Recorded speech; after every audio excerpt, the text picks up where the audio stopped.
Machiegni kendo nyakono mga jwang'e chendo ni mar migago kamano kuom medo kete mana Ramogi TV.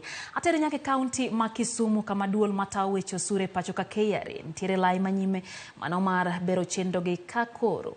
Gihingo juma mar jochulo osuru kagichwalo tiegruok ne jo-ohala Garissa Lodge e boma ma Kisumu. Jo-ohala ma kwan-gi oheo 80 oseyudo konyruok kokalo e chendo no. Ka thothgi orwako chendo no e kinde maduol mar KRA ntiere kod geno mano mar medo kwand joma chulo osuru kachiel kod gope mag osuru. Gimeno ne jopiny koro omi thuolo mar chulo gope KRA maonge fuai kuom kinde kaluwore gi dwaro mano mar chik omenda mar higa mar 2023.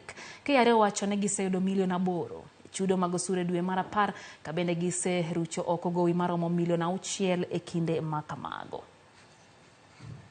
It was good. It's not the way the traders they thought.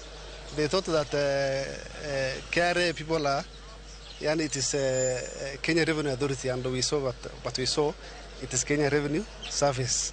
So the service that they saw is a good service, and their compliance. We even said we'll help the KRA because we have the community in borders like Busia, Bungoma, Migori, even Kisii.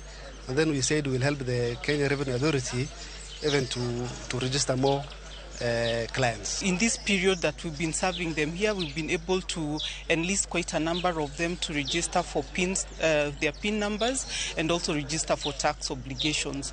We've also been able to process amnesties.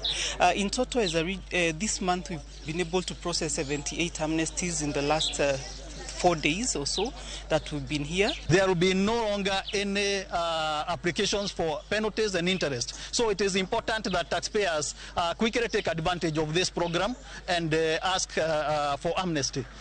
Where they are not sure, let them come to KRA and confirm what is the status of their ledgers within KRA record.